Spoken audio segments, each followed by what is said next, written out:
দক্ষিণ পশ্চিমাঞ্চলের 4 জেলায় জামায়াত আমিরের কর্মসূচি। কুষ্টিয়ায় বললেন, দেশকে আর আধিপত্যবাদের কবলে পড়তে দেবে না তরুণ প্রজন্ম।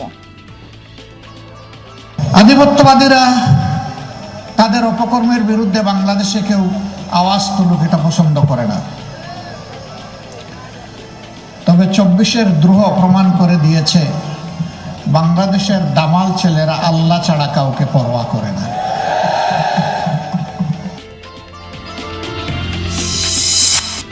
ক্ষমতায় গেলে ঘুষ দুর্নীতি বন্ধে কঠোর ব্যবস্থার প্রতিশ্রুতি মির্জা ফখরুলের। ঠাকুরগাঁওয়ে নিজ নির্বাচন এলাকায় গণসংযোগ। চাকরির জন্য আমরা ঘুষ নিব না, নিতে দেবো না কাউকে। আমার মা বোনদেরকে অনুরোধ করবো, আপনারা নির্ভয়ে ভোট দিতে যাবেন। সারা দেশে সকাল থেকে গণসংযোগে ব্যস্ত প্রার্থীরা ছুটছেন শহর থেকে গ্রামে, ভোটারদের কাছে তুলে ধরছেন আগামীর পরিকল্পনা।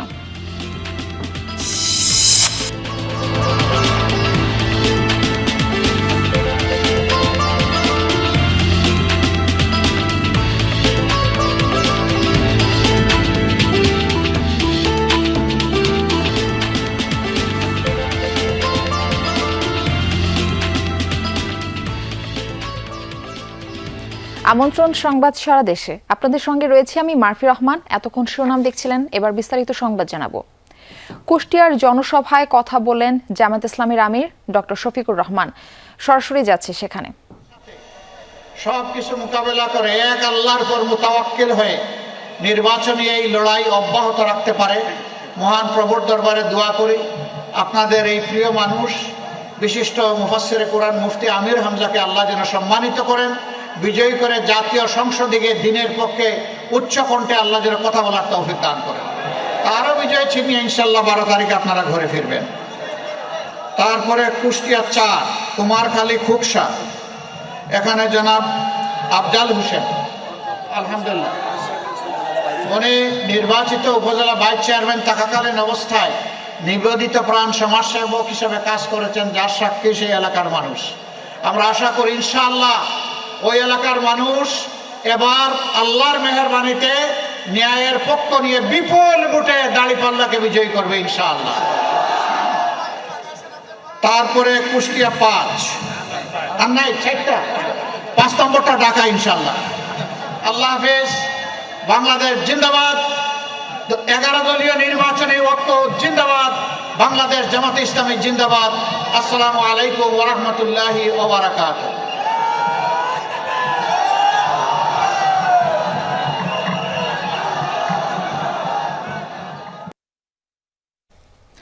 দর্শক, কুষ্টিয়ার জনসভায় কথা বলছিলেন জাতীয় দলের মহাসচিব ডক্টর শফিকুর রহমান। আমরা এতক্ষণ সেখানেই ছিলাম। নির্বাচনী প্রচারের অংশ হিসেবে দীর্ঘ 22 বছর পর কাল ময়মনসিংহে যাচ্ছেন বিএনপি চেয়ারম্যান তারেক রহমান। ময়মনসিংহে সার্কিট হাউস মাঠে জনসভায় দুপুরে বক্তব্য দেওয়ার কথা রয়েছে তারেক রহমানের। জোরে সোরে চলছে জনসভার প্রস্তুতি। এরই মধ্যে শেষ হয়েছে মঞ্চ তৈরির কাজ। বিএনপি চেয়ারম্যানের আগমন উপলক্ষে দলের প্রস্তুতি সভা অনুষ্ঠিত হয়েছে। তারেক রহমানের আগমন উপলক্ষে নেতাকর্মীদের মধ্যে উৎসবের আমেজ। জনসভায় যোগ দেবেন বিভাগীয় 4 জেলা নেতাকর্মী ও সমর্থকরা। 4টি জেলার বিএনপি মনোনীত 24 জন প্রার্থীকে জনগণের সামনে পরিচয় করিয়ে দেওয়ার কথা রয়েছে দলের চেয়ারম্যানের। সবশেষ 2003 সালের রোড মার্চ কর্মসূচিতে তারেক রহমান ময়মনসিংহ যান।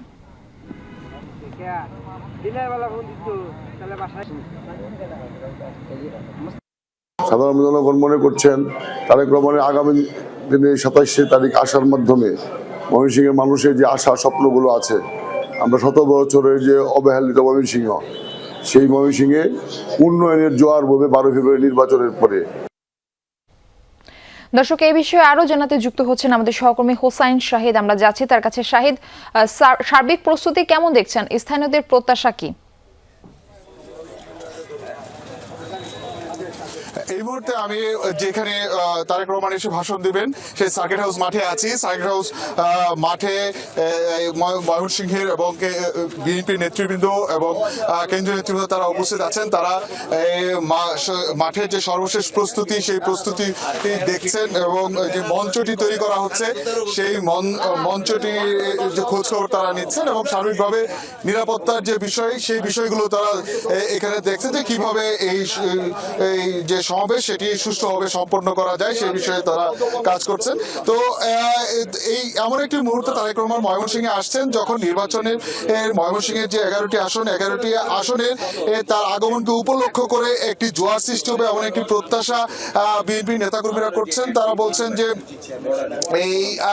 এই সমাবেশটি বিভাগীয় সমষ্টি এই মুহূর্তে দরকার ছিল এবং এতে এইখানে এই যে প্রার্থীরা যারা রয়েছেন এই অঞ্চলে তাদেরকে পরিচয় করিয়ে দেওয়া হবে এই মঞ্চ থেকে। এবং এই ময়মনসিংহের জন্য আসলে কি নির্বাচনী প্রতিশ্রুতি তারেক রহমান দেন সেটিকে লক্ষ্য করে কিন্তু সাধারণ মানুষ, ভোটার, দলীয় নেতাকর্মীরা তারা কিন্তু অপেক্ষা করছেন যে ময়মনসিংহের জন্য কি ধরনের প্রতিশ্রুতি তাদের থাকে, ময়মনসিংহের উন্নয়নে কি ধরনের প্রতিশ্রুতি থাকে সেই বিষয়টি তারা মাথায় রেখেই কিন্তু এই সমাবেশে কেন্দ্র করে একটি তারা চেষ্টা করছেন যে সাধারণ মানুষকে যত বেশি সম্পৃক্ত করা যায়। এবং এই সার্কিট হাউস মাঠে তিনি কিন্তু দীর্ঘদিন পর প্রায় 18 বছর পর এখানে আসছেন এবং সাধারণ মানুষের সামনে ভাষণ দিবেন। সেই উপলক্ষে করে ময়মনসিংহ জেলা এবং জেলা সদর এবং আশপাশের যে আরো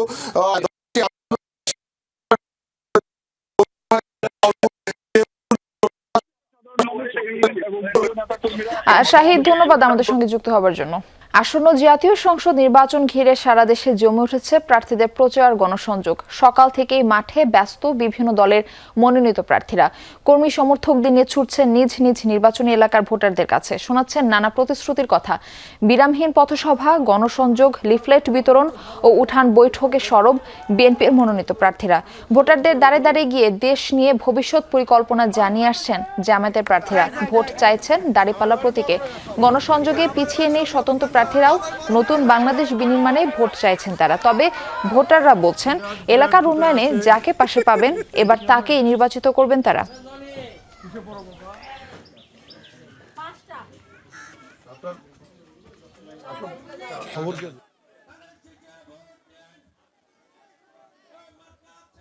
চাকরির জন্য আমরা ঘুষ নিব না, দেবো না, নিতে দেবো না কাউকে। আমার মা বোনদেরকে অনুরোধ করবো আপনারা নির্ভয়ে ভোট দিতে যাবেন, যাকে খুশি তাকে ভোট দেবেন। আমরা ইসির কাছে চাই যে আমাদের যারা ভোটের কর্মী আছে তারা যেন নিরাপত্তার সাথে ভোটের কাজ করতে পারে, কেউ যেন বাধা না দেয়। নতুন বাংলাদেশ পুনর্নির্মাণের জন্য এদেশের মানুষ মুখে আছে। সাধারণ মানুষ আমাদেরকে বলছেন যে আমরা আমাদের সুষ্ঠুভাবে যেন আমরা ভোট কেন্দ্রে যেতে পারি। শরীয়তপুর থেকে নির্বাচনী প্রচারণার খবর জানাতে যুক্ত হবেন আমার সহকর্মী SM শাকিল। আমরা যাচ্ছি তার কাছে। শাকিল, কেমন দেখছেন প্রচারণা, কি বলছেন প্রার্থীরা?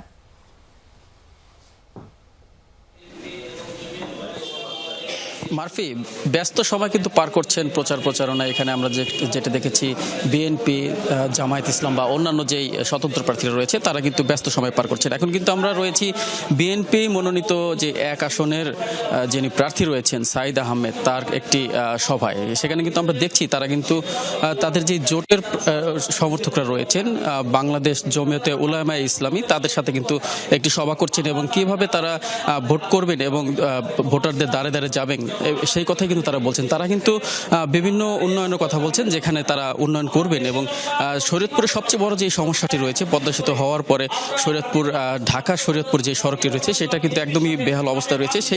সেই সম্পর্কে কিন্তু তারা বলছেন যে এখানে তারা উন্নয়ন করবেন এবং সেই রাস্তার কিন্তু উন্নয়ন ঘটাবেন। এবং প্রার্থীরাও কিন্তু বারবার সেই আশ্বাসই দিচ্ছেন এবং যারা ভোটার রয়েছেন তারাও কিন্তু সেই কথাই বলছেন যে তাদের যে রাস্তাঘাট এবং যে অন্যান্য যে উন্নয়ন সেই সার্বিক উন্নয়ন কিন্তু তারা চাচ্ছেন। এবং সেই সার্বিক উন্নয়নের পাশাপাশি কিন্তু তারা যে প্রত্যাশা সেই প্রত্যাশা যেন পূরণ করতে পারে এমন কিন্তু প্রার্থী তারা চাচ্ছেন। মারফি।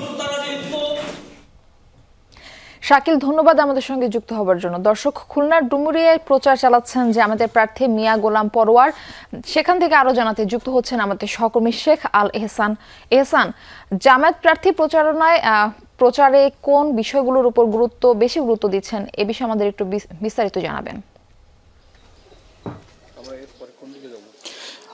মারফি, আমরা আছি ফুলতলার জামিরা ইউনিয়নের ধোপাখলা গ্রামের দাসপাড়ায়। এখানে নির্বাচনী প্রচারণা চালাচ্ছেন মিয়া গোলাম পরোয়ার, জামাতের সেক্রেটারি জেনারেল।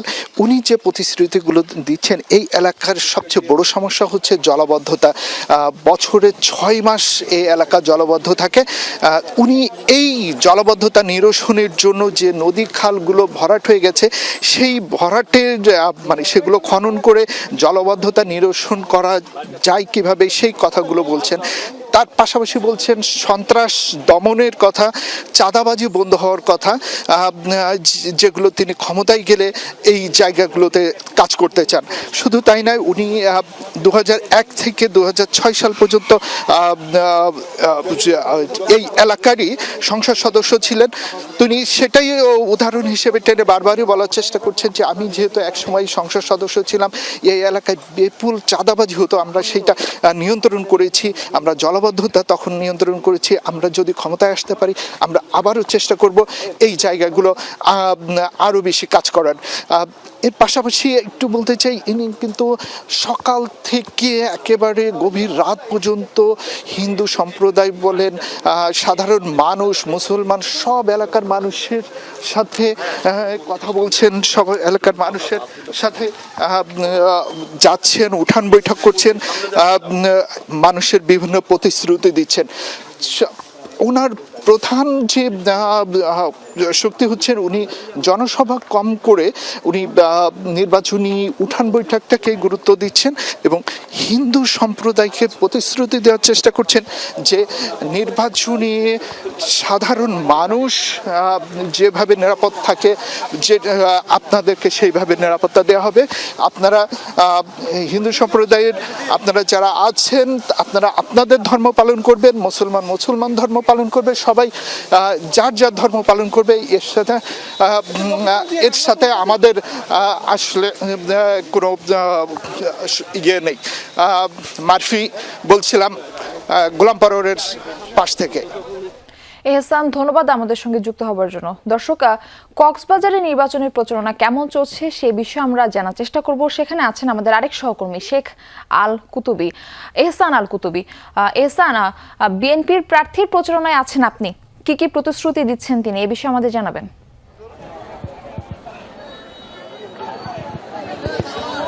আমি আছি হচ্ছে একদম দুর্গম পাহাড়ি এলাকা, দীর্ঘ 2.5 ঘন্টা পথ বেগ কক্সবাজারের চকরিয়ার বৌমবিলছড়ি এলাকাতেই আমি এই মুহূর্তে অবস্থান করছি। একটু আগেই আপনি নিশ্চয়ই দেখতে পাচ্ছেন সালাউদ্দিন আহমেদের একটি নির্বাচনী জনসভা ছিল। এই জনসভাটি এই মাত্র শেষ হয়েছে এবং এখানে হাজার হাজার নারী পুরুষ সর্বস্তরের মানুষ স্বতঃস্ফূর্তভাবে এখানে অংশগ্রহণ করেছেন এবং সালাউদ্দিন আহমেদের প্রতি তারা বেশ কিছু দাবি দাওয়া দিয়েছেন, যেই দাবিগুলো তিনি সব কিছু পুঙ্খানুপুঙ্খানু দেখে এবং প্রত্যেকটা দাবি পূরণের আশ্বাস দিয়েছেন। যেহেতু সালাউদ্দিন আহমেদ দীর্ঘদিন মন্ত্রী ছিলেন, মন্ত্রী থাকাকালীন কক্সবাজারের এই চকরিয়া অঞ্চলের প্রত্যেকটি গ্রামে গঞ্জে পাড়া মহল্লায় যেখানে ট্রাইব্যুনালে চানখারপুল হত্যা মামলার রায় নিয়ে কথা বলছেন চিফ প্রসিকিউটর তাজুল ইসলাম। আমরা সরাসরি যাচ্ছি সেখানে। অবজারভেশন যেটা আছে আমরা দেখে বলবো, কারণ হাজার হাজার পুলিশ ছিল, সবার বিরুদ্ধেই তো আর মামলা করা যাবে না। ক্রাইমস অ্যাগেনস্ট হিউম্যানিটিতে আমরা দেখেছি যে সবচেয়ে যারা বেশি অ্যাট্রোসাস কাজ করেছে, যারা কমান্ড দিয়েছে, অনেকে নিষ্ক্রিয় দাঁড়িয়েছিল, তারা হয়তো এই গ্রুপের মেম্বার ছিল, কিন্তু সবাইকে মামলায় আসামি করাটা হয়তো যুক্তিসঙ্গত না, এটা মনে করেছে প্রসিকিউশন। সে কারণে সবাই সেখানে দাঁড়িয়ে থাকলেও সবাইকে আসামি করা হয়নি। শুধুমাত্র যারা সরাসরি আগ্নেয়াস্ত্র দিয়ে হত্যাকাণ্ডে অংশ নিয়েছিল তাদের বিরুদ্ধেই ফর্মাল চার্জ দাখিল করা হয়েছিল, তদন্ত রিপোর্ট দাখিল করা হয়েছে।